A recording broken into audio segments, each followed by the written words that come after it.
Alice was beginning to get very tired of sitting by her sister on the bank and of having nothing to do. Once or twice she had peeped into the book her sister was reading, but it had no pictures or conversations in it. And what is the use of a book, thought Alice, without pictures or conversations? So she was considering in her own mind as well as she could, for the hot day made her feel very sleepy and stupid, whether the pleasure of making a daisy chain would be worth the trouble of getting up and picking the daisies, when suddenly a white rabbit with pink eyes ran close by her. There was nothing so very remarkable in that, nor did Alice think it so very much out of the way to hear the rabbit say to itself, oh dear, I shall be late." When she thought it over afterwards, it occurred to her that she ought to have wondered at this, but at the time it all seemed quite natural. But when the rabbit actually took a watch out of its waistcoat pocket and looked at it and then hurried on, Alice started to her feet, for it flashed across her mind that she had never before seen a rabbit with either a waistcoat pocket or a watch to take out of it, and burning with curiosity she ran across the field after it, and fortunately was just in time to see it pop down a large rabbit hole under the hedge. In another moment down went Alice after it, never once considering how in the world she was to get out again. The rabbit hole went straight on like a tunnel for some way, and then dipped suddenly down, so suddenly that Alice had not a moment to think about stopping herself before she found herself falling down a very deep well. Either the well was very deep or she fell very slowly, for she had plenty of time as she went down to look about her and to wonder what was going to happen next. First she tried to look down and make out what she was coming to, but it was too dark to see anything. Then she looked at the sides of the well and noticed that they were filled with cupboards and bookshelves. Here and there she saw maps and pictures hung upon pegs. She took down a jar from one of the shelves as she passed. It was labeled orange marmalade, but to her great disappointment it was empty. She did not like to drop the jar for fear of killing somebody underneath, so managed to put it into one of the cupboards as she fell past it. Well, thought Alice to herself, after such a fall as this, I shall think nothing of tumbling downstairs. How brave they'll all think me at home. Why, I wouldn't say anything about it, even if I fell off the top of the house, which was very likely true. Down, down, down. Would the fall never come to an end? I wonder how many miles I've fallen by this time, she said aloud. I must be getting somewhere near the center of the earth. Let me see, that would be 4,000 miles down, I think. You see, Alice had learned several things of this sort in her lessons in the schoolroom, and though this was not a very good opportunity for showing off her knowledge, as there was no one to listen to her, still it was good practice to say it over. Yes, that's about the right distance, but then I wonder what latitude or longitude I've got to.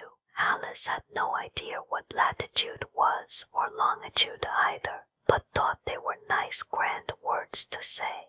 Presently she began again. I wonder if I shall fall right through the earth. How funny it'll seem to come out among the people that walk with their heads downward. The Antipathides, I think. She was rather glad there was no one listening this time, as it didn't sound at all the right word. But I shall have to ask them what the name of the country is, you know. Please, ma'am, is this New Zealand or Australia? And she tried to curtsy as she spoke. Fancy curtsying as you're falling through the air. Do you think you could manage it? And what an ignorant little girl she'll think me for asking. No, it'll never do to ask. Perhaps I shall see it written up somewhere. Down, down, down. There was nothing else to do, so Alice soon began talking again. Diana, oh miss me very much tonight, I should think. Dinah was the cat. I hope they'll remember her saucer of milk at tea time. Dinah, my dear, I wish you were down here with me. There are no mice in the air, I'm afraid, but you might catch a bat, and that's very like a mouse, you know. But do cats eat bats, I wonder? And here Alice began to get rather sleepy, and went on saying to herself in a dreamy sort of way, do cats eat bats? Do cats eat bats? And sometimes do bats eat cats? For you see, as she couldn't answer either question, it didn't much matter which way she put it. She felt that she was dozing off, and had just begun to dream that she was walking hand in hand with Dinah, and saying to her very earnestly, now Dinah, tell me the truth, did you ever eat a bat? When suddenly, thump, thump, down she came upon a heap of sticks and dried leaves, and the fall was over. Alice was not a bit hurt, and she jumped up onto her feet in a moment. She looked up, but it was all dark overhead. Before her was another long passage, and the White Rabbit was still in sight, hurrying down it. There was not a moment to be lost. Away went Alice like the wind, and was just in time to hear it say, as it turned a corner, oh, my ears and whiskers, how late it's getting. She was close behind it when she turned the corner, but the rabbit was no longer to be seen. She found herself in a long, low hall, which was lit up by a row of lamps hanging from the roof. There were doors all round the hall, but they were all locked. And when Alice had been all the way down one side and up the other, trying every door, she walked sadly down the middle, wondering how she was ever to get out again. Suddenly she came upon a little three-legged table, all made of solid glass. There was nothing on it except a tiny golden key, and Alice's first thought was that it might belong to one of the doors of the hall. But alas, either the locks were too large, or the key was too small, but at any rate it would not open any of them. However, on the second time round, she came upon a low curtain she had not noticed before, and behind it was a little door about 15 inches high. She tried the little golden key in the lock, and to her great delight it fitted.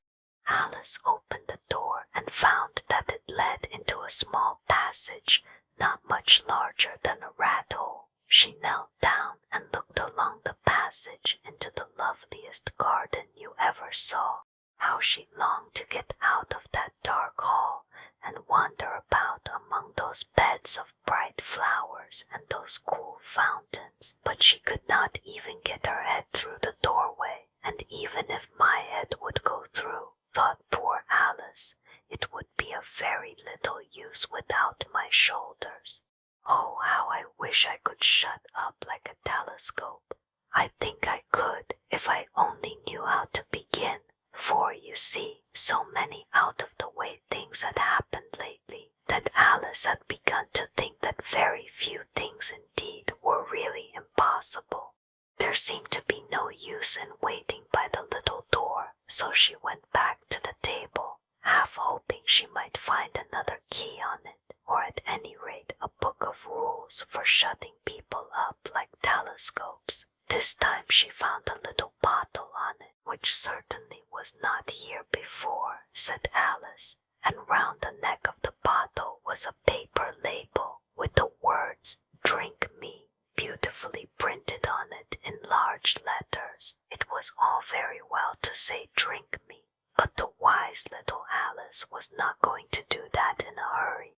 "No, I'll look first," she said, "and see whether it's marked poison or not," for she had read several nice little histories about children who had got burnt and eaten up by wild beasts and other unpleasant things, all because they would not remember the simple rules their friends had taught them, such as that a red-hot poker will burn you if you hold it too long, and that if you cut your